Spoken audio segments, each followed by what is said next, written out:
Mon téléphone était posé face contre table sur la table de chevet quand je me suis réveillé.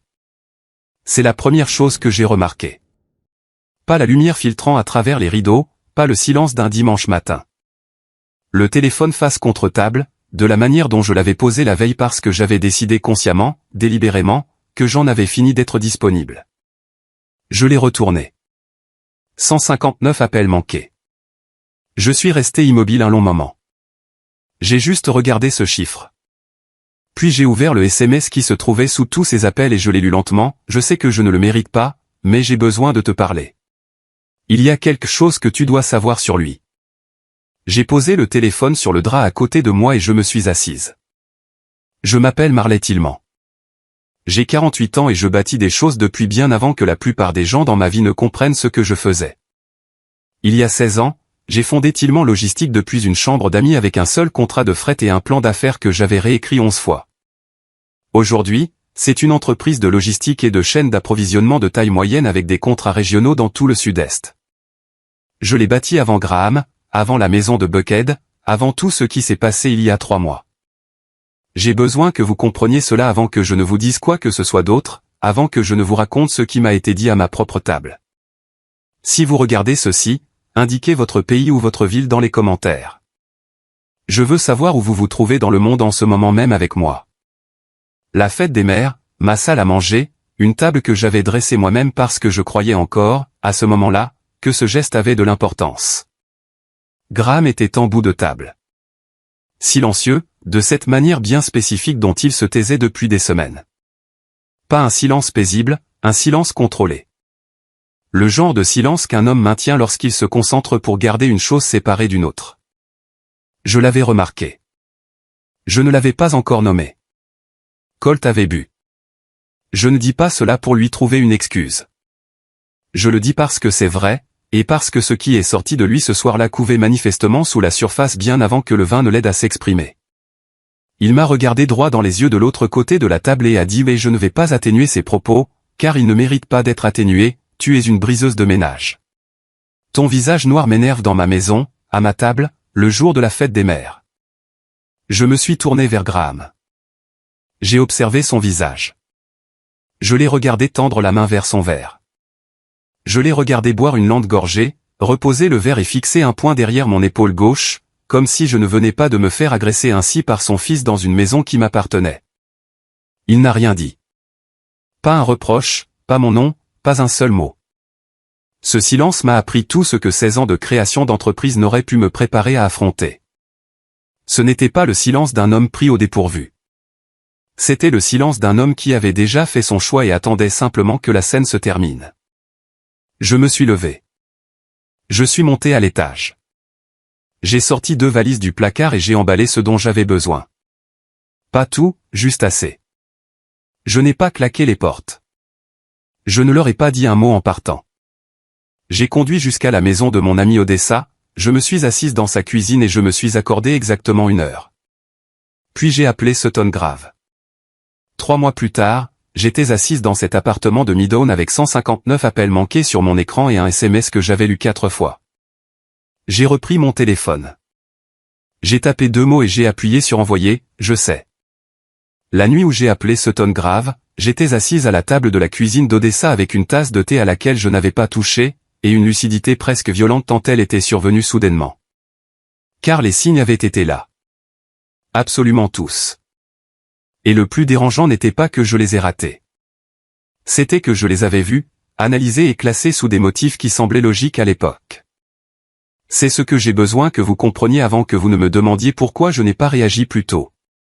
Tillman Logistique a connu sa plus forte année de croissance il y a 14 mois. Je voyageais 1 semaine sur 2. Charlotte, Memphis, Houston, Jacksonville.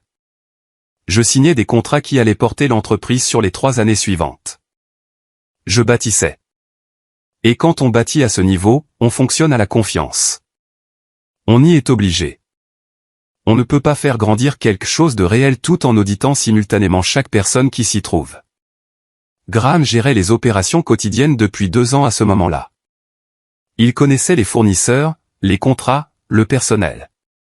Lorsqu'il a commencé à se positionner comme le contact principal pour nos relations avec les fournisseurs du Sud-Est, j'y ai vu de l'initiative, un homme s'affirmant dans le rôle que je lui avais confié.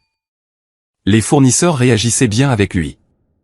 Les réunions se déroulaient sans accroc. Je n'avais aucune raison de chercher ce qui se cachait derrière cette fluidité, mais je me souviens de la première fois où quelque chose a semblé clocher, et je me suis convaincu du contraire en moins d'une minute. Nous étions à table, un mardi. Son téléphone était posé face contre table. Je l'ai remarqué parce qu'il avait été posé ainsi à chaque dîner depuis 3 semaines consécutives.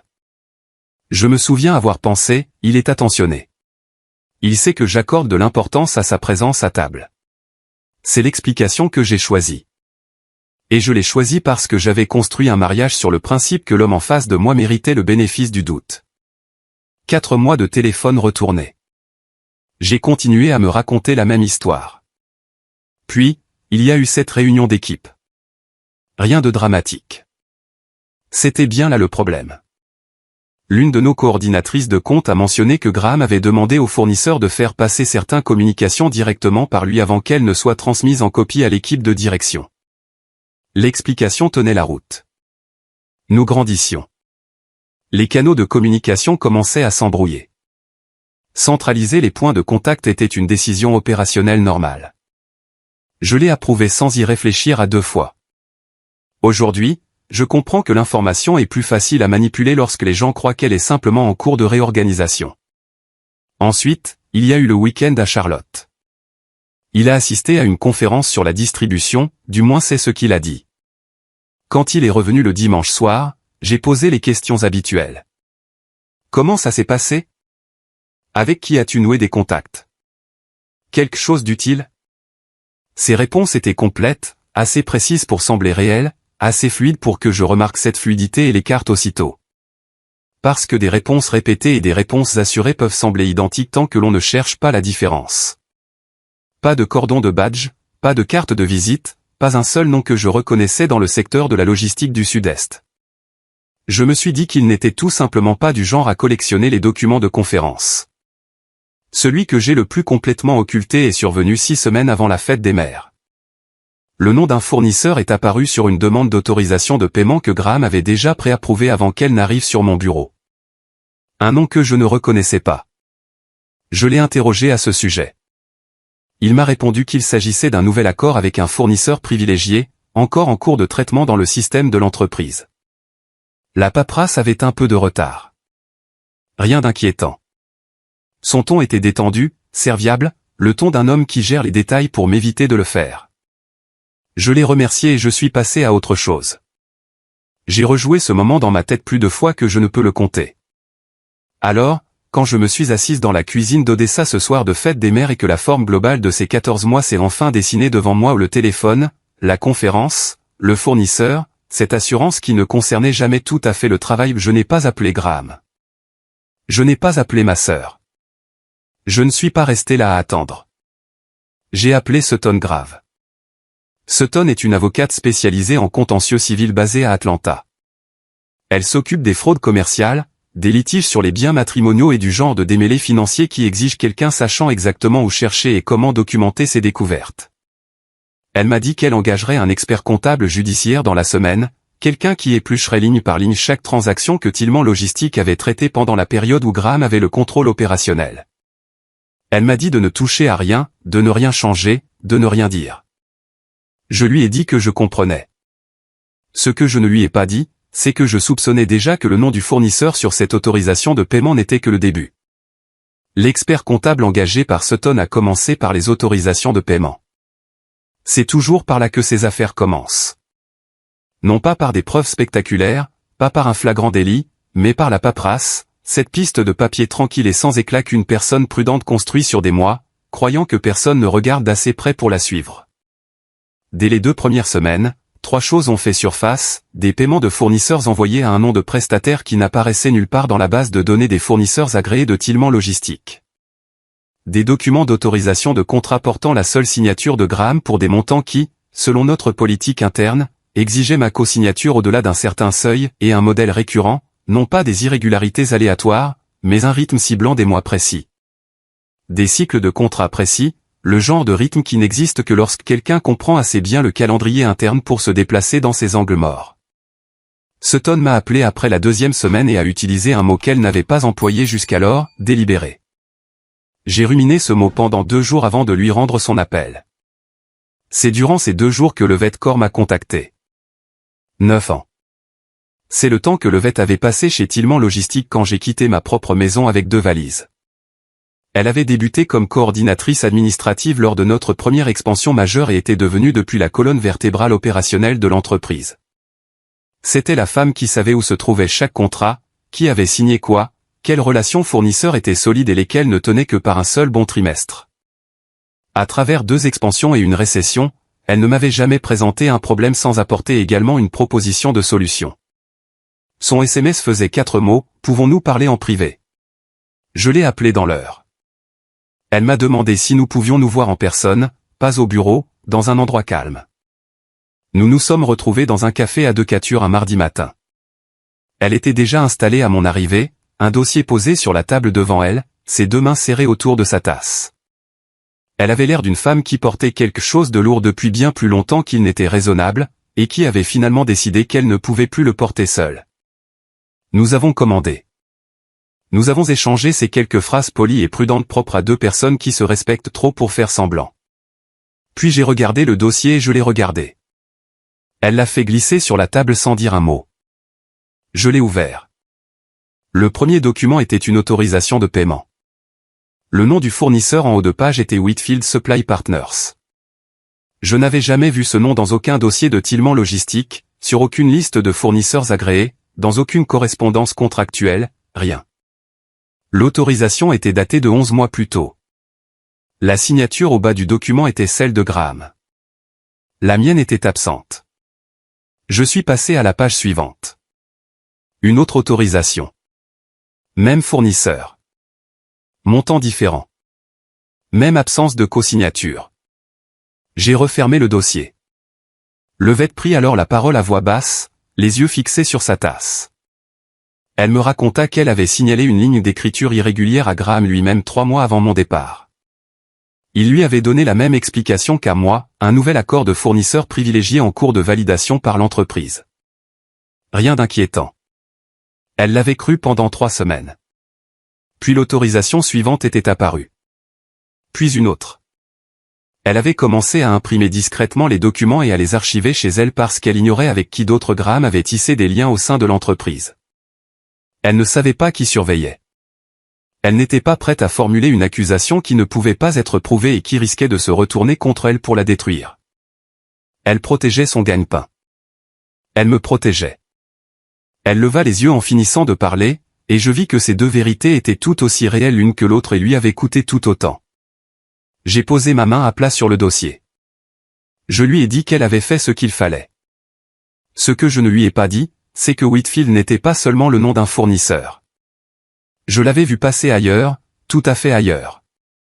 Sutton a étalé les documents sur la table de conférence dans un ordre précis pas par ordre alphabétique ni chronologique, mais par ordre de gravité. J'ai compris cela sans qu'on ait besoin de me le dire, car j'avais bâti une entreprise et je savais comment une personne qui comprend l'importance des choses organise l'information. L'expert comptable judiciaire avait été minutieux. Whitfield Supply Partners, une société à responsabilité limitée enregistrée dans l'État de Géorgie. Unique agent enregistré, Avery Whitfield. Enregistré il y a 14 mois, 3 mois après le retour de Graham et moi de notre voyage d'anniversaire à Savannah. Je me souviens de ce voyage. Je me souviens avoir pensé qu'il semblait plus léger ce week-end-là qu'il ne l'avait été depuis des mois. Je comprends maintenant ce qu'était cette légèreté. Le nom me frappa avant le reste des informations. Non pas que je connaisse Avery Whitfield personnellement, mais j'avais déjà entendu ce nom. Une fois, lors d'un événement d'entreprise 18 mois plus tôt, une simple mention de passage par Graham quand je lui avais demandé qui avait aidé à coordonner une présentation de fournisseurs dont il semblait particulièrement satisfait. Rien de mémorable à l'époque, juste un nom dans une discussion qui avait duré moins de 30 secondes. Puis à nouveau, des mois plus tard, un SMS avait clignoté sur son téléphone pendant que nous regardions la télévision. Avery, sans nom de famille, juste Avery. Je me souviens lui avoir demandé s'il s'agissait de quelqu'un du travail. Il avait répondu oui. Je n'y avais plus jamais pensé. Puis je me souviens d'autre chose. Une réception de fin d'année l'année précédente. Une femme debout près du bar décrivant Graham pendant que je terminais une conversation avec l'un de nos prestataires. Rien d'inapproprié, rien de théâtral, juste de la familiarité. Le genre de choses que l'on remarque à peine quand on a confiance en la personne qu'on a épousée. J'avais traversé la pièce quelques minutes plus tard et elle était partie. Sur le moment, je n'avais pas demandé qui elle était. Maintenant, je me demandais si je n'avais pas déjà la réponse, jusqu'à ce que Sutton fasse glisser l'enregistrement de la société sur la table. Je fixais à présent le nom associé à une SARL qui avait discrètement encaissé des centaines de milliers de dollars provenant de contrats que mon entreprise avait décrochés. Sutton m'expliqua la structure sans se presser. Graham n'avait pas simplement détourné des petites sommes à l'occasion. Je veux être précise sur cette nuance car elle a son importance. Le détournement opportuniste est une question d'occasion. Ce que Graham avait mis en place était une architecture délibérée. Il avait pris 3 des contrats actifs de Tillman Logistique dans le sud-est et avait discrètement réacheminé la ligne de paiement des fournisseurs en passant par Whitfield Supply Partners comme intermédiaire. Sur le papier, Whitfield apparaissait comme un fournisseur rendant un service. In practice, c'était une entité de collecte. Les paiements y entraient. Graham empochait la marge comme revenu personnel. Les contrats continuaient de s'exécuter, de sorte que rien ne clochait en surface. Les fournisseurs établis dans notre réseau étaient payés un peu moins via une facturation ajustée que Graham contrôlait. Personne ne se plaignait parce que les écarts étaient assez faibles pour être absorbés. 11 mois, 34 transactions distinctes, 340 000 $. Il avait utilisé son autorité opérationnelle comme instrument. Il avait utilisé l'accès que je lui avais donné comme porte d'entrée, et il avait utilisé la confiance que je lui accordais comme excuse pour que personne ne regarde de près sa signature sur ses autorisations. Sutton me laissa digérer ce chiffre un instant avant de continuer. Puis elle me parla de Douglas Fitch. Fitch était un avocat spécialisé dans les divorces, associé d'un cabinet de taille moyenne à Atlanta, le genre de cabinet qui s'occupe de litiges matrimoniaux à gros enjeux pour des clients qui souhaitent établir leur stratégie juridique discrètement avant que tout ne devienne officiel. Sutton connaissait son nom par le milieu juridique d'Atlanta, de la manière dont les avocats se connaissent entre eux, pas personnellement, mais de réputation et par les affaires qui circulent dans certains cercles. Graham avait rencontré Fitch. Des discussions préliminaires sur ses options juridiques en cas de procédure de divorce. Ce qui inquiétait Sutton n'était pas le rendez-vous en soi. Les gens engagent des avocats, c'est leur droit. Ce qui l'inquiétait, c'était qu'Avril Whitfield avait été présente lors d'au moins une de ces conversations, non pas en tant que cliente, mais en tant que participante. Et ce dont Avril avait été témoin dans cette pièce n'était pas protégé par le secret professionnel de l'avocat, car cette protection s'appliquait uniquement à Graham. Sutton le dit clairement, Graham n'attendait pas que je fasse le premier pas. Il construisait déjà sa défense. Il la construisait pendant que je dormais encore dans cette maison. J'ai regardé les documents étalés sur cette table, l'enregistrement de la SARL, les relevés de transactions, la chronologie présentée dans des colonnes si propres et précises qu'on aurait presque pu les admirer si l'on ne savait pas ce que l'on avait sous les yeux. Et quelque chose s'est installé en moi que je n'avais plus ressenti depuis la fête des mères. Pas de la colère. La colère était venue et repartie dans la cuisine d'Odessa 3 mois plus tôt. C'était quelque chose de plus froid et de plus utile que la colère. C'était ce sentiment que je connaissais bien, hérité des premières années de la création de Tillman Logistique, lorsqu'un contrat s'effondrait ou qu'un partenaire s'avérait peu fiable, et que je devais m'asseoir face aux décombres pour décider non pas s'il fallait continuer, mais exactement comment le faire. Graham ne m'avait pas pris au dépourvu. Il s'était simplement dévoilé selon un calendrier qu'il contrôlait. Désormais, le calendrier m'appartenait. J'ai dit à Sutton de tout préparer. Elle m'a demandé jusqu'où je voulais aller. Je n'ai pas hésité. Il était déjà là quand je suis arrivé, assis à une table d'angle près de la fenêtre, les 2 mains serrées autour d'un verre d'eau auquel il n'avait pas touché. Enveloppé de cette immobilité particulière propre à quelqu'un qui a répété ce qu'il veut dire depuis si longtemps que les mots ont cessé de sembler réels. Il paraissait à la fois plus jeune et plus vieux que ses 21 ans. Ce mélange bien spécifique qui ne découle que de quelques mois passés face aux conséquences de ses actes. Le verre d'eau n'était pas la seule chose intacte. Il y avait une assiette devant lui, la moitié d'un sandwich froid, un reçu plié en 4. Le genre de déjeuner que l'on commande uniquement parce que s'asseoir à une table sans rien prendre est bizarre, pour s'apercevoir ensuite qu'on est incapable d'avaler quoi que ce soit. J'ai remarqué tout cela avant de m'asseoir. J'ai aussi remarqué qu'il ne me regardait jamais tout à fait en face. Pas au début, non pas parce qu'il était en colère, mais parce qu'il avait honte. Il y a une différence. J'ai commandé un café. Je me suis assise. Je n'ai pas souri, je n'ai pas fait la grimace. Et je ne lui ai rien laissé lire sur mon visage parce que je n'avais pas encore décidé de ce que je ressentais. C'était la vérité. J'avais conduit jusqu'à Virginia Island dans un état de neutralité prudente, et j'avais bien l'intention d'y rester jusqu'à ce que je comprenne pourquoi j'étais assise en face de mon beau-fils pour la première fois depuis qu'il m'avait dit que mon visage noir l'énervait à ma propre table.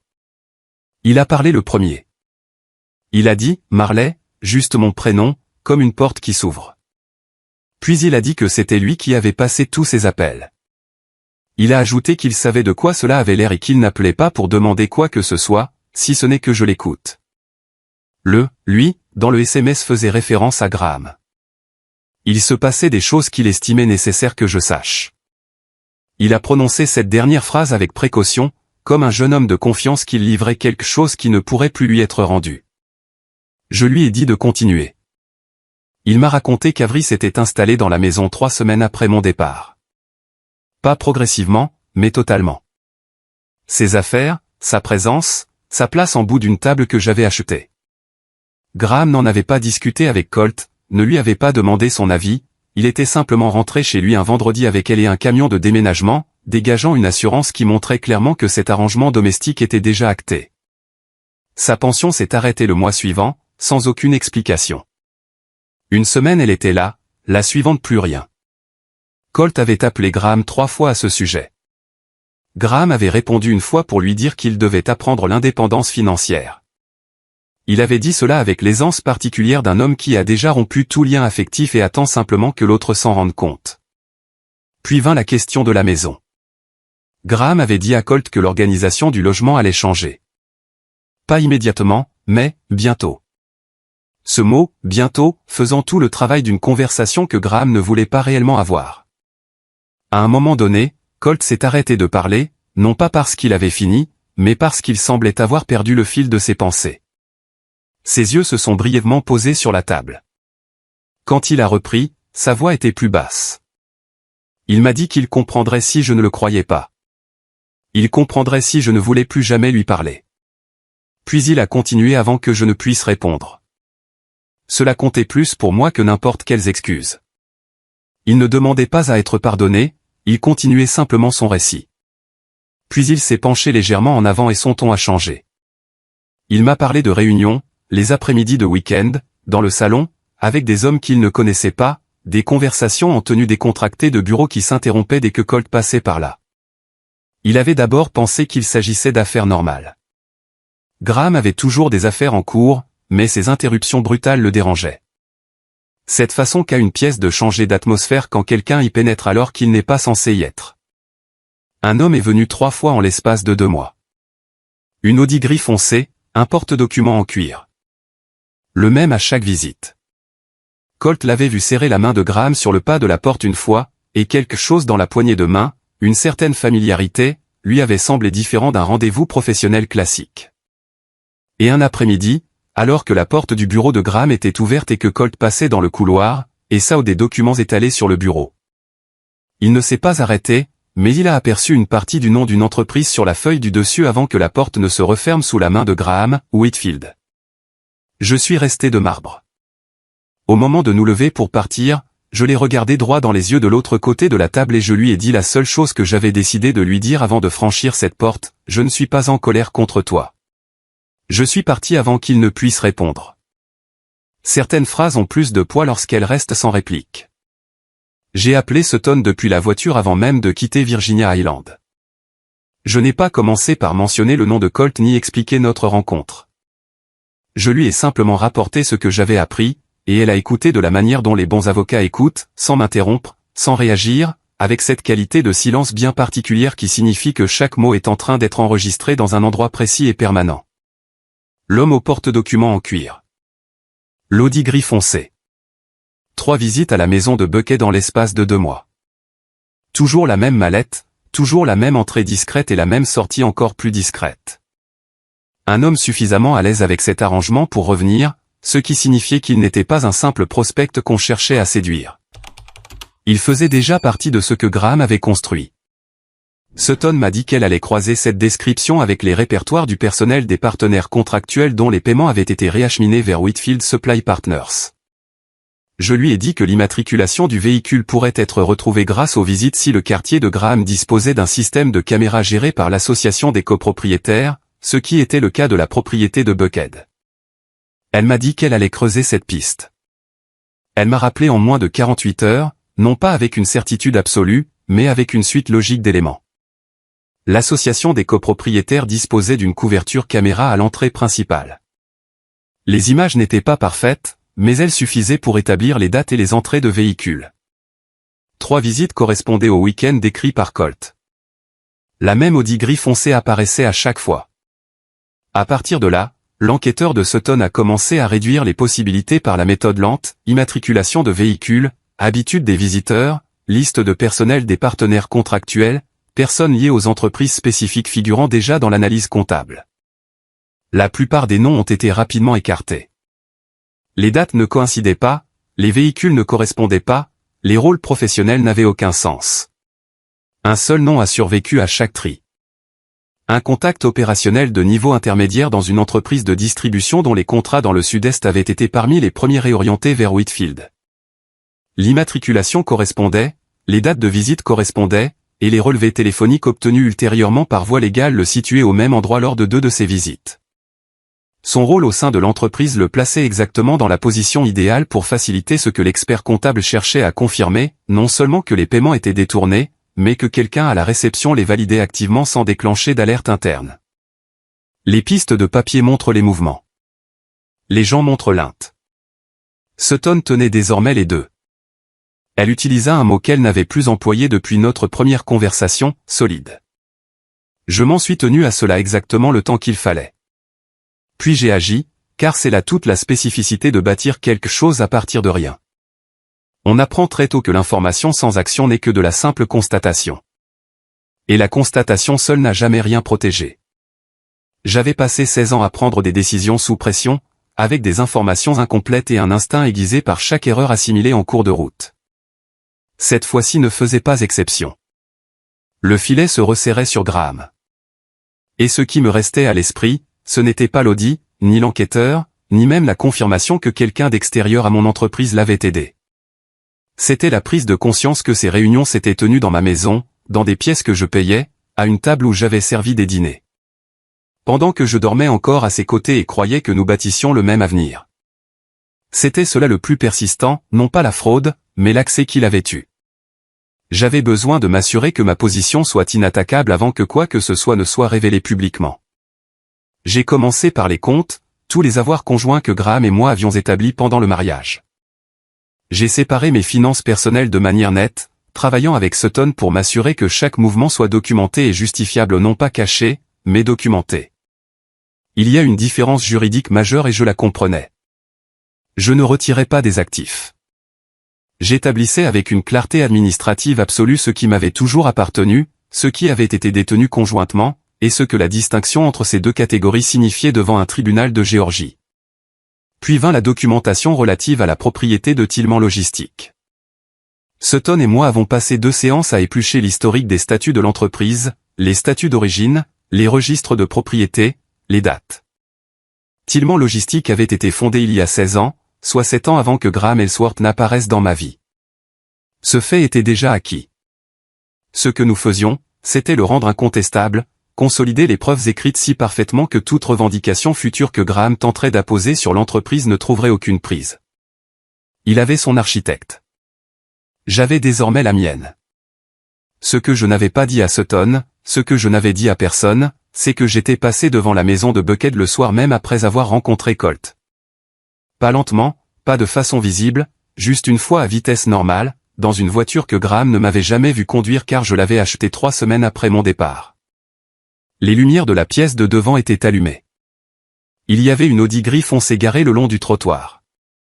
J'ai continué ma route sans m'arrêter et je n'ai rien ressenti de dramatique face à ce que je venais de confirmer. Je l'ai simplement ajouté à ce que je savais déjà et j'ai continué d'avancer. C'était la seule direction qui comptait désormais. J'avais tout. C'est la partie dont personne ne vous parle, l'angoisse bien spécifique d'avoir tout ce dont on a besoin mais de s'entendre dire d'attendre. L'audit comptable était net et documenté. La SARL était tracée et reliée à ses bénéficiaires. Les informations fournies par Colt avaient permis de relier la piste de papier à un être humain qui pouvait être interrogé. La documentation de propriété de Tillman Logistique était consolidée et incontestable. Sutton avait tout ce qu'il fallait pour déposer plainte, et j'avais tout ce qu'il me fallait pour regarder Graham Ellsworth comprendre en temps réel qu'il s'en était pris à la mauvaise femme. Sutton m'a dit d'attendre. Elle l'a dit avec précaution, comme elle disait tout, sans fioriture, sans édulcorer. Elle m'a expliqué que lancer la procédure avant que Graham ne se soit pleinement engagé dans sa position juridique signifiait donner à son avocat la possibilité de reformuler le récit des faits. Elle voulait que Douglas Fitch soit bloqué dans une stratégie bien précise avant que nous n'agissions. Un avocat de la défense pris en pleine préparation commet des erreurs qu'un avocat bien préparé ne fait pas. Nous avions besoin que Graham se sente assez en confiance pour avoir abattu toutes ses cartes avant que nous n'y répondions. Je lui ai dit que je comprenais. Puis j'ai conduit chez Odessa. Elle était dans sa cuisine comme chaque jeudi soir. Quelque chose mijotait sur la cuisinière, les informations passaient en sourdine, l'atmosphère bien particulière d'une femme dont la maison avait toujours été un endroit où l'on pouvait exprimer les vérités difficiles à voix haute. Je me suis assise à sa table et je lui ai raconté où en étaient les choses. Elle a écouté sans m'interrompre. Quand j'ai eu fini, elle est restée silencieuse un moment. Puis elle m'a dit, ne bouge pas encore. Je l'ai regardée. She said she wasn't telling me to be patient because patience was what women were supposed to perform while men finished doing their damage. She told me to wait because she had lived inside this architecture before. Not my situation. Her own version of it years ago. A man who believed he was managing a woman and had already underestimated and who kept making decisions based on that belief right up until the moment it destroyed him. Elle a dit, la chose la plus dangereuse que tu puisses faire en ce moment, c'est d'agir avant que Graham ait fini de s'enfoncer dans son erreur. Un homme qui se croit en avance cesse de regarder ce qu'il y a derrière lui. Graham fonctionne actuellement sur l'hypothèse que ton silence est synonyme de chagrin. Que ton absence de l'entreprise est un retrait, que la femme qu'il a installée, utilisée et humiliée est partie s'isoler pour se remettre de ce qu'il lui a fait. Elle s'est penchée légèrement en avant et a ajouté, laisse-le continuer à croire cela. J'ai longtemps réfléchi à cela après avoir quitté sa maison, parce qu'elle avait raison de cette façon dont seule une personne ayant payé elle-même pour retenir la leçon peut avoir raison. Une partie de moi voulait lancer la procédure immédiatement, non pas par stratégie, mais pour se soulager, pour la satisfaction de voir son téléphone s'allumer avec une notification à laquelle il ne s'attendait pas. Mais la satisfaction n'était pas le but. Le but était d'avoir un dossier complet. Le but était d'avoir un dossier si solide que Douglas Fitch ouvrirait la réponse à la requête et comprendrait immédiatement qu'il n'y avait aucune issue possible pour son client. Le SMS de Graham est arrivé un mercredi soir, Marley, je pense que nous devrions parler de l'entreprise. Il y a des points qui requièrent de l'attention et je préférerais que nous les gérions entre nous avant que cela ne devienne compliqué. Tiens-moi au courant de tes disponibilités. Je l'ai lu 2 fois. Puis j'ai posé mon téléphone face contre table sur le comptoir de la cuisine et j'ai fini de préparer le dîner. Il avait écrit ce message en pensant que j'étais quelque part en train de pleurer mon sort. En croyant que mon silence des dernières semaines était le silence d'une femme blessée incapable de réagir. Il avait contemplé tout ce que j'avais bâti et décrété que la seule version de moi qui comptait était celle assise à cette table de fête des mères, attendant qu'il daigne parler. Il n'avait pas une seule seconde envisagé que j'avais déjà parlé, mais simplement pas à lui. 10 jours de silence. Je n'avais pas répondu au SMS de Graham, et il n'en avait pas envoyé d'autres. Ce silence en disait long. Un homme désireux de résoudre sincèrement un problème commercial aurait relancé sous 48 heures. Le fait qu'il ne l'ait pas fait signifiait qu'il avait délégué la suite des opérations à quelqu'un d'autre. Sutton m'a appelé un jeudi matin pour m'informer que Douglas Fitch l'avait contacté. Je me suis assise avant même qu'elle ne finisse sa première phrase. Fitch avait envoyé un courrier officiel. Graham revendiquait une part de propriété dans Tillman Logistique. Sa position était que ses contributions opérationnelles durant le mariage avaient sensiblement accru la valeur de l'entreprise, et que cette plus-value constituait un bien matrimonial soumis à un partage équitable en vertu des lois de Géorgie. Il ne demandait pas à discuter. Il posait un jalon juridique sur une entreprise que j'avais bâtie 7 ans avant même de connaître le nom de son client. J'ai écouté Sutton lire les passages clés du courrier sans dire un mot. Quand elle eut fini, je lui ai demandé ce qu'elle allait répondre. Elle m'a dit qu'elle avait déjà rédigé le projet de réponse. Graham avait été un employé salarié de Tillman Logistique dès le jour où il avait pris ses fonctions, rémunéré au tarif du marché. Il avait signé à l'époque un contrat de travail qui le classait explicitement comme personnel opérationnel, non pas comme associé, ni comme participant au capital, ni comme actionnaire d'aucune sorte. Son travail pour l'entreprise durant le mariage était un travail rémunéré, chaque heure, chaque réunion, chaque appel fournisseur avait fait l'objet d'une compensation financière. Selon la loi de Géorgie, une entreprise fondée avant un mariage reste la propriété exclusive de son fondateur, à moins que le conjoint non propriétaire n'ait apporté des contributions non rémunérées ayant directement et manifestement accru la valeur de l'entreprise. Graham n'avait pas travaillé gratuitement. Il avait travaillé pour un salaire que j'avais moi-même fixé et approuvé. La lettre de Sutton faisait 2 paragraphes. Elle fermait toutes les portes que Fitch avait tenté d'ouvrir et ne laissait aucune brèche par laquelle s'engouffrer à nouveau. Je lui ai dit de l'envoyer. Puis je suis resté assise un moment, le téléphone à la main. Non pas à cause de la loi, mais à cause de l'audace. Le même homme qui était resté assis à ma table le jour de la fête des mères sans rien dire pendant que son fils me traitait de briseuse de ménage. Le même homme qui m'avait regardé quitter une maison qui m'appartenait sans esquisser le moindre geste pour me retenir. Le même homme qui avait installé une autre femme dans cette maison quelques semaines plus tard. Et maintenant, il voulait aussi l'entreprise. Pas seulement mon mariage, pas seulement ma maison. Cette entreprise qui comptait plus que n'importe quelle revendication juridique ne le pourrait jamais, car les requêtes échouent chaque jour. C'est la conviction qui les sous-tend qui vous révèle qui est réellement une personne. Puis Sutton m'annonça qu'il y avait autre chose. L'expert comptable judiciaire avait effectué une analyse plus approfondie, remontant bien au-delà de la chronologie de Whitfield Supply Partners. Et ce qui a fait surface lors de cette vérification plus poussée a bouleversé tout ce que je pensais avoir compris sur le moment où tout cela avait commencé. 14 mois avant même que Whitfield Supply Partners ne soit enregistré, bien avant qu'Avery Whitfield n'apparaisse dans l'équation, Graham avait facturé un prestataire fantôme sur les budgets des projets de Tillman Logistique. Pas de gros montants, c'était là toute la précision du procédé. De petites sommes, à intervalles irréguliers, rien qui ne puisse déclencher une alerte automatique ou attirer l'attention de quiconque effectuant un contrôle de routine. Une saignée patiente, méthodique, étalée sur 14 mois, qui avait généré $180 000 supplémentaires. Il faisait cela avant qu'elle ne soit dans sa vie. Je veux que vous compreniez ce que cela signifie. L'infidélité, la SARL, les contrats détournés, j'avais jusque-là perçu ces éléments comme liés. L'histoire d'un homme qui avait trouvé quelqu'un d'autre et construit une stratégie de sortie autour d'elle. Mais cette seconde couche de fraude datait d'avant tout cela. Ce n'était pas une stratégie de sortie. C'était tout simplement qui était Graham Ellsworth avant que je ne lui sois utile, pendant que je lui étais utile, et après qu'il eut décidé que j'avais cessé de l'être. Le montant total identifié sur les 2 niveaux de fraude s'élevait désormais à environ $520 000. 25 mois, 2 mécanismes distincts, une seule et unique intention constante. Et soudain, quelque chose s'éclairait concernant la fête des mères. Non pas les mots prononcés par Colt, mais le silence. Pendant des mois, j'avais traité ce silence comme une décision prise sur le coup. Désormais, je n'en étais plus si sûr.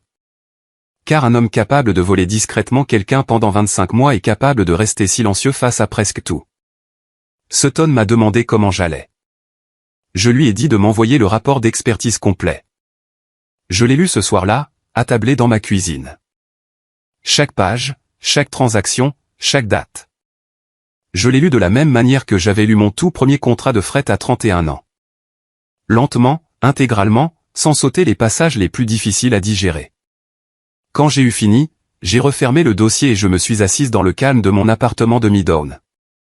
Et j'ai senti passer dans ma poitrine quelque chose qui n'était ni de la tristesse ni de la rage. C'était de la détermination. Une détermination totale, structurée, absolue. Et Graham Ellsworth n'avait aucune idée de ce qui l'attendait. Sutton a déposé le dossier un lundi. J'en connaissais le calendrier. J'avais approuvé chaque document, examiné chaque pièce jointe, confirmé chaque chiffre du rapport comptable avant qu'il ne soit relié et soumis.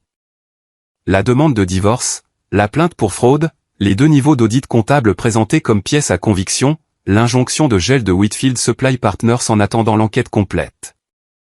Je savais ce que contenait cette liasse comme je connaissais chaque ligne des statuts fondateurs de Tillman Logistique, car je l'avais lu en entier et rien de ce qui s'y trouvait n'était le fruit du hasard. Je me suis réveillé le mardi matin et j'ai préparé du café. Non pas pour me donner une contenance calme, mais parce que j'étais calme. C'est une nuance que la plupart des gens n'ont jamais l'occasion de ressentir.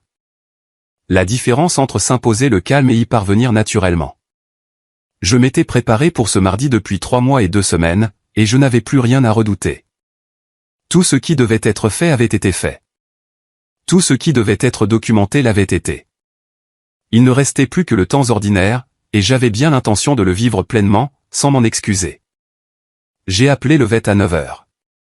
Nous avons discuté pendant 30 minutes d'un nouveau contrat de logistique dans le sud-est qu'elle était en train d'élaborer, un distributeur régional de fournitures médicales à la recherche d'un transporteur partenaire ayant notre envergure et notre historique de conformité.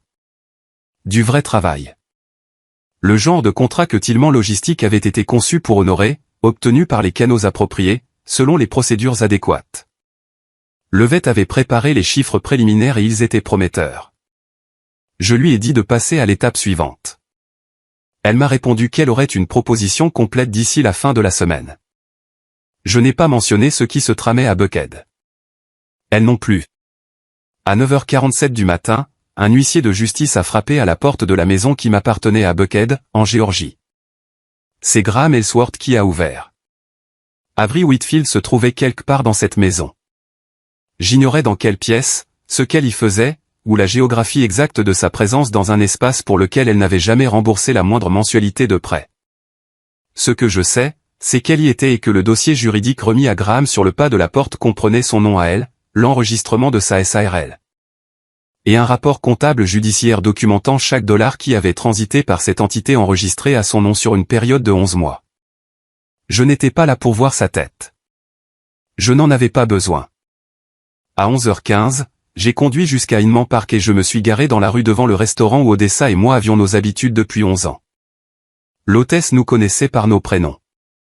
Elle nous a installés à la table près de la fenêtre latérale sans que nous ayons à demander. Odessa était déjà là, avait déjà son verre d'eau, et affichait déjà cette mine propre à une femme qui savait exactement quel jour on était et qui avait décidé qu'un bon déjeuner était la réponse idéale à y apporter. Nous avons parlé de la nouvelle clôture de sa voisine, qui dépassait apparemment de 3 pouces sur sa ligne de propriété et qui était devenue une source de tension locale majeure. Nous avons parlé d'un documentaire qu'elle avait regardé le week-end précédent. Nous avons parlé du crumble aux pêches, dont la qualité avait été irrégulière ces temps-ci et dont nous avons toutes deux convenu qu'il méritait d'être mentionné. À 11h47, mon téléphone s'est éclairé sur la table entre nous. Un SMS, le nom de Sutton, 2 mots, signifiés. Puis un second message est apparu, plus court que le premier, son avocat a appelé dans les 15 minutes. Je l'ai regardé un instant, non pas parce que cela me surprenait, mais parce que cela confirmait quelque chose. Les gens qui se croient préparés appellent rarement leur avocat 15 minutes après avoir ouvert un pli de justice. Les gens qui sont vraiment préparés appellent avant. J'ai pris le téléphone.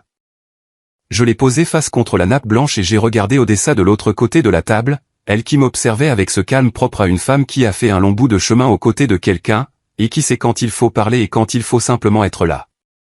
J'ai repris ma fourchette. Nous avons fini de déjeuner. Colt m'a appelé à 20h14 un mardi soir. Je connais l'heure exacte parce que je venais de poser mon téléphone sur le comptoir de la cuisine et de m'en éloigner au ce genre de distance délibérée que l'on met entre soi et un appareil quand on sait qu'il va sonner et qu'on a besoin d'un instant pour s'y préparer.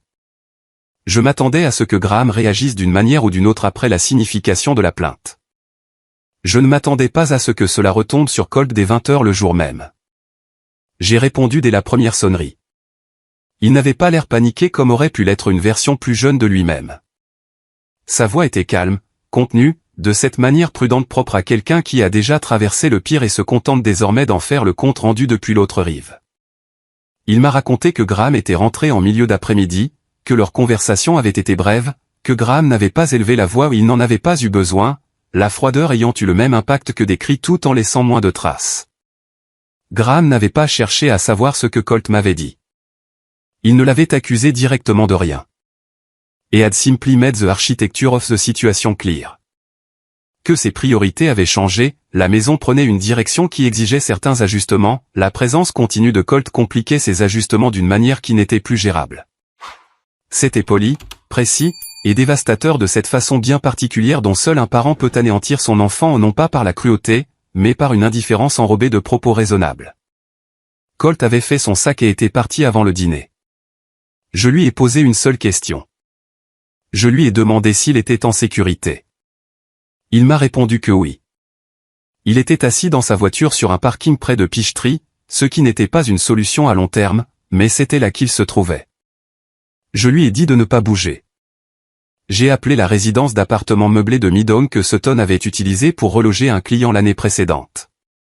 Des baux de courte durée, propres, bien gérés, le genre d'endroit qui ne pose aucune question sur les circonstances qui vous y amènent. Il y avait un studio de libre. J'ai donné mes coordonnées bancaires par téléphone et j'ai confirmé la date d'effet du bail pour le lendemain matin, avec 2 semaines payées d'avance. Puis j'ai rappelé Colt pour lui donner l'adresse. Je ne lui ai pas dit d'où venait l'argent. Je ne lui ai pas expliqué les détails de l'accord, je n'y ai pas attaché de conditions, et je n'ai pas profité de l'occasion pour dire quoi que ce soit sur ce que son père avait fait ou sur ce que je faisais pour y remédier.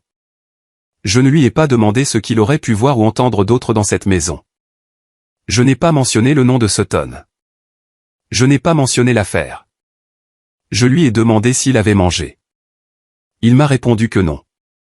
Je lui ai dit qu'il y avait un petit restaurant à 2 pâtés de maison de l'adresse de Midtown, qui fermait tard, servait de la bonne cuisine, et qu'il ferait mieux d'y aller avant toute autre chose. Il est resté silencieux un instant. Puis il a dit, « Pourquoi fais-tu cela ?» Je lui ai répondu que c'était simplement la bonne chose à faire, et que je n'avais jamais eu besoin d'autre raison que celle-là. Il n'a pas répondu tout de suite. Je l'entendais respirer à l'autre bout du fil, assis sur un parking près de Peachtree avec un sac sur la banquette arrière, rejeté par un père qu'il avait congédié avec la même efficacité qu'un homme clôturant un compte dont il n'a plus l'utilité. He thought about the mother's table. He thought about the word he had said and the silence that had followed them and the drive to Odessa's house and everything that had happened in the month between that night and this one. Les mots comptaient toujours, je veux être clair là-dessus. L'aider ne signifiait pas les oublier. Cela ne signifiait pas les excuser. La douleur était réelle, les dégâts étaient réels, et le travail nécessaire pour comprendre ce qui s'était passé à cette table lui appartenait toujours. Mais aucun de ces éléments ne changeait la réalité immédiate d'un jeune homme de 21 ans assis seul sur un parking parce que le parent en qui il avait confiance l'avait jugé encombrant. Puis j'ai réfléchi à qui j'étais ou non pas la personne que Graham avait décidé que j'étais, ni celle que Colt avait dépeinte à cette table, mais celle que j'étais réellement, forgée par tout ce que j'avais construit, traversé et décidé. Cette femme-là ne laissait pas un jeune de 21 ans seul sur un parking. Je lui ai souhaité une bonne nuit et je lui ai dit que le studio serait prêt pour 9 h le lendemain matin. Puis j'ai raccroché et j'ai fini de préparer le dîner, comme n'importe quel autre mardi. Sutton m'a appelé un vendredi matin, 11 jours après la signification de l'acte. J'étais à mon bureau dans l'appartement de Midtown, en train d'étudier une révision de contrat envoyée par Levette lorsque l'appel est arrivé. Sutton n'a pas commencé par des formules de politesse. Elle ne le faisait jamais. Elle a simplement dit, il y a du nouveau. J'ai posé mon stylo. Avery Whitfield avait pris son propre avocat. Je n'ai pas répondu tout de suite. J'ai laissé l'information se poser, de la même manière qu'on laisse refroidir un plat brûlant avant de le manipuler. Sutton m'a expliqué la situation de manière factuelle. Avery avait vu un huissier associer son nom à une procédure judiciaire comprenant une SARL gelée, un audit comptable et une plainte pour fraude l'identifiant comme l'agent enregistré de l'instrument financier par lequel 520 000 $ avaient été détournés. Elle n'était pas à l'origine de la combine, mais son nom était le véhicule par lequel la fraude s'était opérée, et aucun avocat consulté ne lui aurait dit que l'inaction était une stratégie viable. Elle avait engagé un avocat dans les 72 heures suivant la signification. Au début, elle n'avait pas coopéré. Cette partie m'a surprise. Sutton m'a dit que l'avocat d'Avery avait d'abord abordé l'affaire avec prudence, demande d'informations, questions, production limitée de documents, le comportement classique de quelqu'un qui cherche encore à déterminer si la personne qu'il défend lui dit la vérité. Puis les choses ont changé et elle s'est mise à coopérer, sans réticence et de façon complète. Sutton m'a dit que l'avocat d'Avery avait agi très vite une fois qu'il avait examiné la plainte. Très vite, parce qu'il y avait un point qu'Avery n'avait pas compris avant de s'asseoir avec un avocat indépendant qui lui expose, ligne par ligne, la réalité de ses risques pénaux. Whitfield Supply Partners portait son nom à elle, pas celui de Graham, l'enregistrement, l'accès au compte bancaire, les registres de l'entité. La piste de papier que Graham avait tracée passait par une SARL qui appartenait légalement à Avery Whitfield. Sutton m'a dit qu'Avery avait fourni ses SMS presque immédiatement après ce rendez-vous. Des messages qui dressaient un portrait bien plus clair que celui que Graham lui avait visiblement brossé. Il lui avait répété à plusieurs reprises que Whitfield Supply Partners était un simple accord de conseil, temporaire, administratif, routinier. Ce qu'il ne lui avait pas expliqué, c'était à quel point la totalité du risque juridique reposait sur elle. Et ce qu'il n'avait pas anticipé, c'était que dès que des avocats s'en mêleraient, quelqu'un finirait par le lui expliquer. Selon les documents fournis par Avery, leur relation s'était détériorée rapidement après la signification des actes. Il y avait d'arguments, des interrogations, des demandes d'explications auxquelles Graham n'avait pas répondu directement. À un moment donné, he had suggested that because the LLC belonged to her, she was better positioned to explain certaines transactions than he was. Sutton a marqué une pause après m'avoir raconté cela.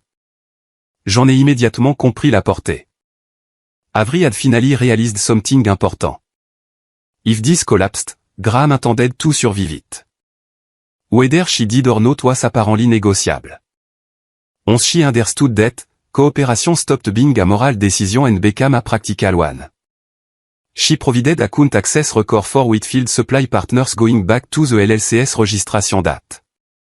She provided communication, ou written communication, text exchange between herself and Graham about the entity, about the payments, about the arrangement I had presented it to her.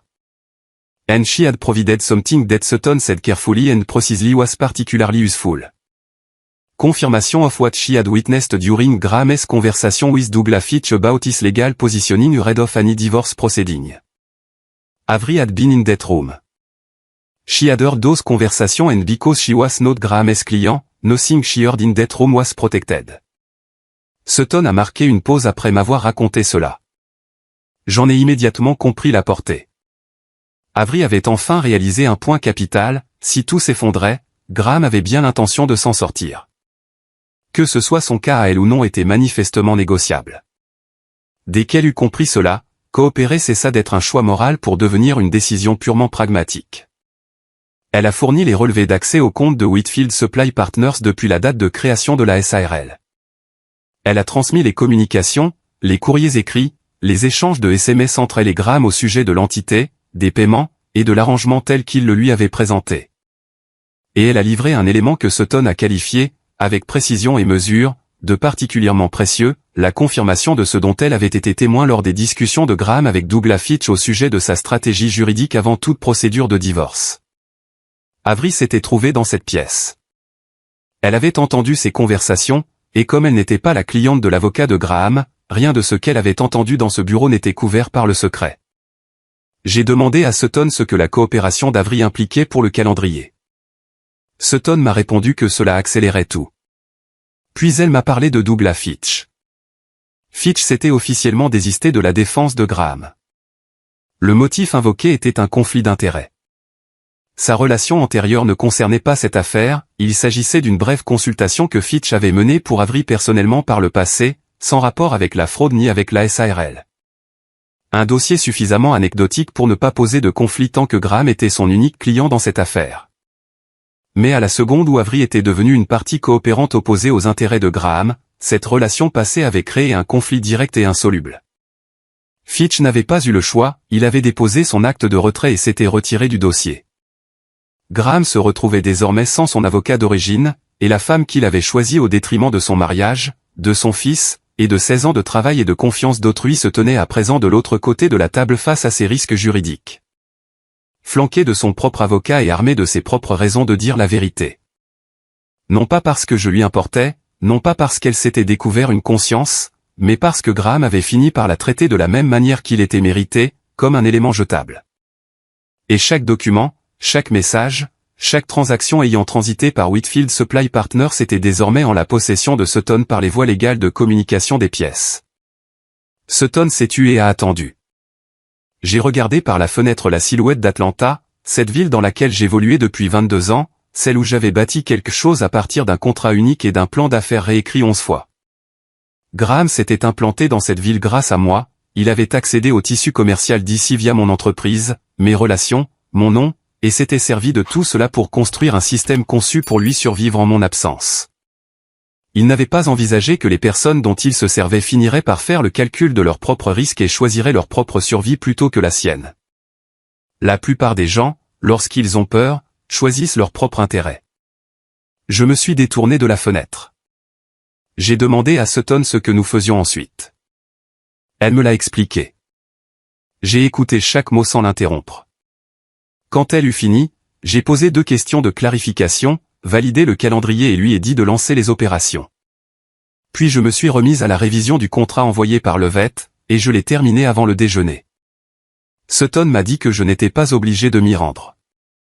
Elle l'a dit de sa voix habituelle, c'est-à-dire de manière neutre, sans aucune pression d'un côté ou de l'autre. La plainte était déposée, les preuves étaient réunies et soumises, et l'injonction était toujours en vigueur. La coopération d'Avery avait verrouillé les pièces à conviction d'une manière que le nouvel avocat de Graham comprendrait forcément s'il avait lu attentivement le dossier. Sutton avait tout de même besoin de cette rencontre, mais elle ne lui apporterait rien qu'elle n'ait déjà. Je lui ai dit que j'irais quand même. Elle s'est tue un instant. Puis elle a dit qu'elle m'accompagnerait et que je ne devais rien dire au-delà de ce qu'elle m'autoriserait à formuler. Je lui ai répondu que je comprenais. Le bureau de médiation se trouvait à Midtown. Un terrain neutre trouvé par le nouvel avocat de Graham, un homme dont je n'avais pas entendu le nom avant cette affaire et dont le ton mesuré et prudent lors de notre appel préliminaire m'avait indiqué qu'il avait étudié le dossier et connaissait déjà l'ampleur de ce qui l'attendait. Nous nous sommes installés autour d'une table de conférence, Sutton à mes côtés, Graham en face de nous, flanqué de son avocat à sa gauche. Je n'avais pas vu Graham Ellsworth depuis 4 mois. L'homme assis de l'autre côté de la table n'était pas celui qui s'était tenu en bout de ma salle à manger et avait tendu la main vers son verre pendant que son fils tenait les propos que l'on sait. Cet homme-là arborait l'assurance bien spécifique de celui qui estime que les lieux lui appartiennent, peu importe le nom inscrit sur l'acte de propriété. Cet homme-ci était ce qu'il restait de 4 mois de débâcle de son plan. Plus mince, prudent dans ses mouvements, enveloppé de l'immobilité particulière de quelqu'un qui a cessé de faire confiance à ses propres instincts car ses instincts lui avaient répété qu'il gagnait, jusqu'à la seconde où tout avait basculé. Il m'a regardé quand je me suis assise. Je l'ai fixé en retour sans laisser transparaître la moindre émotion. Son avocat présenta l'offre avec un calme professionnel, restitution intégrale des fonds de Whitfield Supply Partners, soit la totalité des $340 000, ainsi qu'une reconnaissance écrite et encadrée de la facturation fantôme, présentée comme une erreur comptable réglée par la voie civile. En échange, Marley Tillman retirerait sa plainte pour fraude. Le divorce se poursuivrait selon une procédure de dissolution classique, sans autre litige, et les 2 parties se sépareraient à l'amiable. Puis Graham a prononcé les premiers mots que j'entendais de sa bouche depuis 4 mois. Il a dit qu'il savait que les choses avaient échappé à tout contrôle. Échappé à tout contrôle, pas qu'elles étaient malhonnêtes, délibérées ou injustes, simplement qu'elles avaient échappé à tout contrôle. Je l'ai regardé dire cela. Je l'ai observé choisir ces mots et j'ai compris une chose immédiatement, il croyait encore que la situation était rattrapable. Pas son mariage, ni même l'amitié qui aurait dû lier 2 personnes ayant partagé leur vie, mais sa réputation, son avenir, les conséquences directes. C'était cela qu'il cherchait à sauver. Puis son avocat a enchaîné, Graham conserverait une recommandation professionnelle de Tillman Logistique pour ses futurs entretiens d'embauche. À l'énoncé de cette dernière condition, quelque chose s'est posé en moi, comme si ma lucidité atteignait son niveau ultime. Une recommandation après 25 mois de vol systématique au détriment d'une entreprise que j'avais bâtie bien avant qu'il n'entre dans ma vie. Après l'épisode de la fête des mères, après Colt abandonné sur un parking près de Peachtree avec son sac sur la banquette arrière, après tout ce qui était réuni dans ce dossier d'expertise que Sutton avait mis 3 mois à monter ligne par ligne, il voulait une lettre de recommandation. Ce détaillement a pris plus sur Graham Ellsworth que 4 ans de mariage ne l'avait fait. Il ne comprenait toujours pas ce qu'il m'avait pris. Il avait conceptualisé tout cela dans son esprit comme un litige financier entre 2 personnes qui avaient fait des choix différents. Il n'avait pas une seule fois, pas dans cette pièce, pas dans le moindre échange par l'entremise de ses avocats, reconnu que ce qu'il m'avait pris n'était pas seulement de l'argent. C'était l'accès à ce que j'avais créé, mon accès, ma confiance. Mon nom rattaché à une entreprise elle-même liée à une fraude qu'il avait échafaudée au cœur d'une vie où je l'avais invité. L'avocat eut fini de parler. La pièce resta silencieuse un instant. Personne ne bougea. Puis Graham m'a regardé droit dans les yeux. Pas Sutton, pas son avocat, moi. Et il a dit une phrase à laquelle j'ai souvent repensé depuis, je n'aurais jamais pensé que cela finirait ainsi. Pas d'excuses, pas de prise de responsabilité, juste de la déception de voir que l'issue ne tournait pas en sa faveur. C'est à ce moment précis que j'ai cessé de me demander s'il restait encore quelque chose qui vaille la peine d'être entendu. J'ai laissé le silence s'installer entre nous. Puis j'ai remercié son avocat pour son temps. Je me suis levé, j'ai pris mon sac et je suis sorti de la salle de conférence sans jeter un seul autre regard à Graham. Une fois dehors, j'ai appelé Odessa. Je lui ai dit, il a proposé de tout rendre. Elle m'a demandé, qu'est-ce que tu as dit? J'ai répondu, rien. Je suis juste parti. Elle a ri. Pas d'un grand rire, juste de ce petit rire précis d'une femme qui attendait depuis longtemps d'entendre exactement ces mots. J'avais commandé la même chose que d'habitude dans ce café de Decatur. Un café torréfaction moyenne, sans sucre, et une place près de la fenêtre si possible. Il y en avait une de libre. J'y étais installé quand mon téléphone s'est allumé sur la table à côté de ma tasse. 10h22 du matin. Le nom de Sutton. Je l'ai pris et je l'ai lu une fois. Puis j'ai reposé l'appareil et j'ai regardé par la fenêtre le trafic ordinaire du mardi matin s'écouler dans Decatur. Des automobilistes effectuant des créneaux. Une femme promenant un chien qui s'était arrêté pour inspecter le bas d'un lampadaire. Un camion de livraison arrêté le long du trottoir, feu de détresse allumé. Tout cela restait d'une indifférence totale face à ce qui venait d'apparaître sur mon écran. L'injonction avait été accordée. Whitfield Supply Partners s'était gelé. Les 340 000 $ qui avaient transité par cette SARL en l'espace de 11 mois étaient identifiés et faisaient l'objet d'une procédure de recouvrement civil.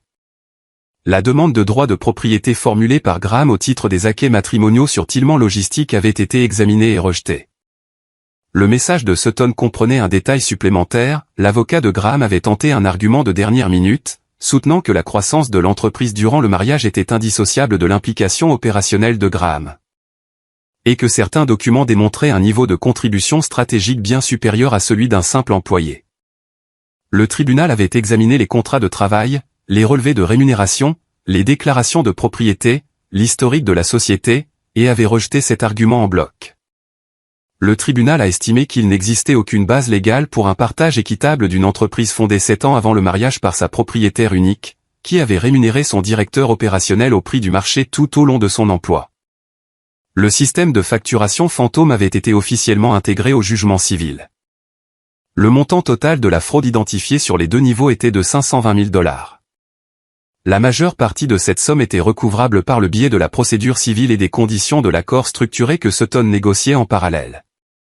Je suis resté pensive le temps qu'il a fallu au camion de livraison dehors pour redémarrer et s'éloigner du trottoir. Puis j'ai laissé un pourboire sur la table, j'ai repris mon gobelet et je me suis dirigé vers ma voiture. Je n'avais pas planifié ce que j'allais faire ensuite. C'était ce qu'il y avait de plus vrai là-dedans. Je n'ai pas passé d'appel, je n'ai consulté personne et je n'ai pris aucune décision consciente. Je me suis simplement retrouvé à emprunter l'itinéraire que je parcourais depuis 16 ans pour sortir de Decatur par le nord-ouest, cet enchaînement précis de virages si profondément ancré dans mon corps que j'aurais pu le faire les yeux fermés. Et lorsque je me suis garé sur le parking de Tillman Logistique, je suis resté assise dans la voiture un moment avant d'en sortir. Le bâtiment avait exactement la même apparence que d'habitude. C'est ce constat qui m'a ébranlé, là, sur ce parking. Pas un sentiment de triomphe, pas de soulagement, mais quelque chose de plus calme et de plus durable que tout cela. J'avais bâti cette entreprise, je l'avais sortie de terre à partir d'un contrat de fret unique et de 11 versions d'un plan d'affaires, au prix d'années de réveils matinaux, d'appels tardifs. De décisions prises avec des données incomplètes et de cette opiniâtreté bien spécifique propre à une femme qui s'était dit que ce qu'elle construisait méritait qu'on s'y consacre entièrement. Graham avait passé 25 mois à essayer de la vider de sa substance de l'intérieur. Elle était toujours debout. Je suis sorti de la voiture. J'ai traversé le parking sous le soleil matinal et je suis resté un moment devant l'entrée principale, la main posée sur la porte, sentant la fraîcheur de la vitre sous ma paume. Et je me suis autorisé à ressentir tout le poids de ce que signifiait le fait de revenir vers quelque chose que l'on avait été prêt à perdre plutôt que de transiger sur son intégrité pour le garder. Puis j'ai ouvert la porte. Levette se tenait à quelques mètres de l'entrée. Elle savait que je venais. J'ignorais comment, car je n'avais pas prévenu, mais elle se tenait là avec l'aplomb particulier d'une femme qui avait gardé un bien précieux en dépôt et s'apprêtait maintenant à le restituer à sa légitime propriétaire. Elle n'a pas fait de discours. Moi non plus. Elle m'a simplement dit « Bon retour ». J'ai hoché la tête une fois. Nous sommes entrés ensemble, je me suis assise au bureau qui avait toujours été le mien et j'ai ouvert le premier dossier que Levette a posé devant moi. Il y avait du travail. Il y en avait toujours eu. C'était la seule chose que personne ne pouvait me prendre. Il avait préparé du café avant mon arrivée. Ce détail m'a marqué en entrant. Ce petit geste intentionnel d'un jeune homme à qui l'on avait appris, sous toutes ses autres facettes, que l'on prépare quelque chose pour son invité. Le studio meublé était bien rangé, de cette manière appliquée propre à quelqu'un qui s'efforce de prouver qu'il prend la situation au sérieux. Un manuel d'études sur la table, une confirmation d'inscription imprimée sur le comptoir de la cuisine bien visible sans avoir été déplacée, mais sans avoir été posée là de façon ostentatoire non plus. Il était en train de construire quelque chose. C'était modeste, c'était tout récent, et c'était honnête. Il a versé le café, nous nous sommes assis et il a fixé sa tasse. Je l'ai laissé un moment face à son embarras. Sans cruauté, je n'étais pas là pour le punir. Mais certains silences appartiennent de droit à la personne qui a provoqué la nécessité d'avoir cette discussion. Et j'avais traversé tout Atlanta pour dire des vérités qui méritaient d'être exprimées dans ce genre de calme absolu.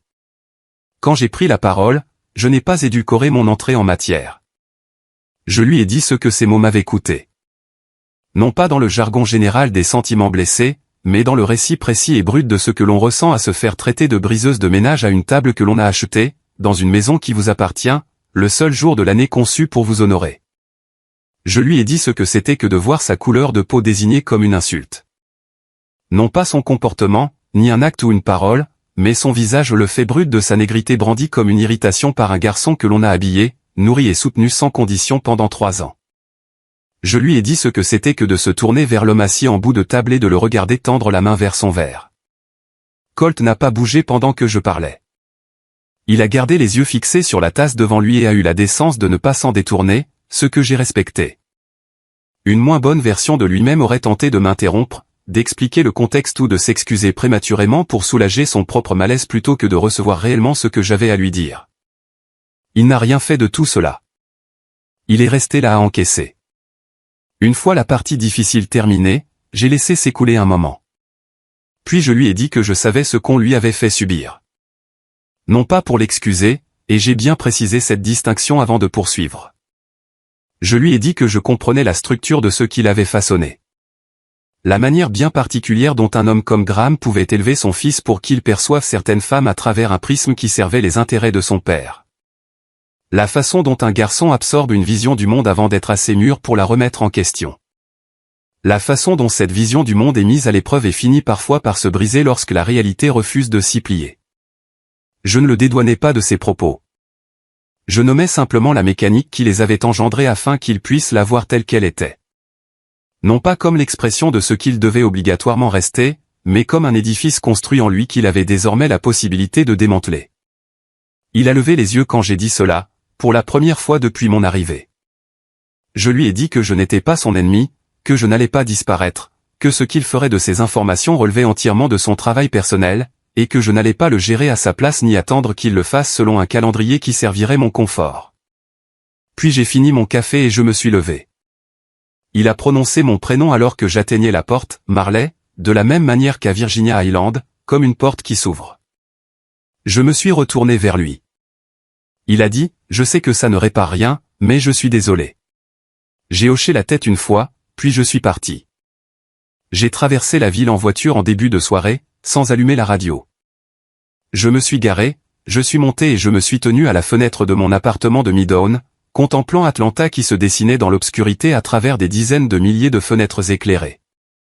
Et j'ai remarqué que ce fardeau que je portais depuis la fête des mères avait été déposé quelque part, entre ce studio meublé et cette fenêtre.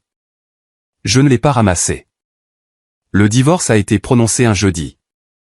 Sutton m'a appelé à 14 h pour me le confirmer alors que j'étais en train d'examiner une proposition de transporteur dont Levette avait besoin avant la fin de la journée. J'ai remercié Sutton. Elle m'a dit qu'elle enverrait les documents définitifs par coursier au bureau. Je lui ai répondu que c'était parfait. Puis je me suis remise au dossier, car le vet l'attendait, et le travail ne s'arrête pas pour les affaires personnelles mais j'avais toujours préféré qu'il en soit ainsi. Le jugement civil avait été rendu 2 semaines plus tôt. Graham avait consenti à un accord de remboursement échelonné que Sutton avait négocié avec une clause bien spécifique, tout retard ou défaut de paiement dans le calendrier fixé donnait à Marley le droit de transmettre l'intégralité du dossier au bureau du procureur du district de Fulton en vue de poursuite pénale. Graham comprenait ce que cela impliquait. Il n'a manqué aucun versement, non pas parce que 25 mois de fraude systématique avaient fait naître en lui une quelconque prise de conscience de ses actes, mais parce qu'il n'avait pas les moyens de subir l'alternative, et qu'il était assez intelligent pour le savoir. Il a quitté Atlanta durant la 3e semaine d'octobre pour Columbia, en Caroline du Sud. Un poste opérationnel de niveau intermédiaire dans une entreprise de distribution où personne n'avait encore associé son nom à quoi que ce soit. Une ville plus petite, un salaire plus modeste, une version plus étroite de la vie qu'il s'était construite au sein de la mienne. Avery n'était pas avec lui. Ce qui avait pu exister entre eux n'avait pas survécu au poids de ce que la coopération d'Avery lui avait coûté à lui, et de ce que sa culpabilité exposée lui avait coûté à elle. Ils s'étaient servis l'un de l'autre pour des motifs différents. Et une fois ses bénéfices évaporés, il n'était resté que le vide. Il se réveillait chaque matin à Columbia, dans cette vie qu'il avait choisie plutôt que dans celle qu'il avait pillée. C'était sa peine. Et elle était tout à fait méritée. Les 340 000 $ de Whitfield Supply Partners ont été en grande partie récupérés grâce au jugement civil. Les 180 000 $ du système de facturation fantôme, cet argent plus ancien, plus discret, qui existait avant Avery, avant la SARL et avant que tout cela n'ait un nom, ont été partiellement récupérés par le biais du jugement, le solde étant garanti par l'échéancier de remboursement. Sutton avait tout ficelé de manière à ce que chaque dollar soit associé à un mécanisme de recouvrement. Rien n'avait été laissé au hasard ou à la bonne volonté. He invested a portion of the recovery funds into Tillman Logistics. Not all of it. A portion directed and deliberate, a partial expansion into a Gulf Coast corridor we had been positioned to ante for 2 years, but had not had the capital alignment to pursue cleanly. A senior logistics coordinator he had been delaying hiring for 8 months because the timing had not been right. Le genre de décision qu'une femme prend lorsqu'elle construit l'avenir, et non lorsqu'elle cherche à réparer le passé. Il y a une vraie différence dans la façon de ressentir ses choix. Et je savais exactement de quel type de décision il s'agissait. Odessa était exactement là où elle avait toujours été, les jeudis soirs, un plat sur le feu, les informations en sourdine. Certaines choses ne changent pas et ne sont pas censées changer. Colt suivait son programme de certification professionnelle, bâtissant quelque chose de modeste et d'honnête. Il appelait une fois par mois, brièvement, avec précaution. Les appels d'un jeune homme qui comprend qu'il évolue sur un sursis qu'il doit mériter, et qui ne veut pas le gâcher. J'ai répondu à chacun d'eux. En novembre, et Calden spent most of the conversation talking about an exam he had passed. Right before hanging up, et got quiet. Then he said he was sorry. Not for being young, not for being angry, for Mother's Day, for what he said. J'ai écouté. Puis je lui ai dit que je savais. Aucun de nous n'a plus rien dit pendant un moment après cela. Parfois, les conversations les plus courtes sont celles qui pèsent le plus lourd. Le vet était à son bureau. Le dernier mardi d'octobre, je suis resté au bureau après le départ de tout le monde. Sans raison particulière. Il n'y avait pas d'occasion spéciale, pas d'anniversaire, pas d'échéance que j'aurais suivie.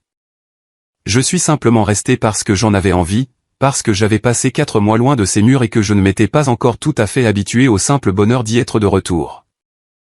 Je me suis assise à mon bureau, dans le calme de cette 17e année d'exercice, et j'ai contemplé Atlanta qui s'illuminait dans la soirée, la ligne d'horizon, les lumières s'allumant quartier par quartier au fur et à mesure que l'obscurité s'installait. Cette ville où j'étais arrivé à 26 ans avec un contrat de fret, un plan d'affaires, et cette opiniâtreté bien particulière d'une femme qui avait décrété que ce qu'elle bâtissait valait tous les sacrifices. Je l'avais protégée contre tout ce qui s'était tramé au sein de ma propre maison, à ma propre table, par des personnes à qui j'avais accordé l'accès à tout ce que j'avais créé. Je l'avais protégée.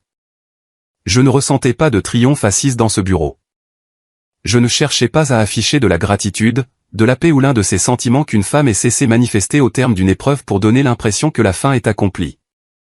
J'étais simplement une femme à son bureau, à la fin d'un mardi, au cours de la 17e année d'une entreprise qu'elle avait bâtie à partir de rien. C'était suffisant. Cela l'avait toujours été.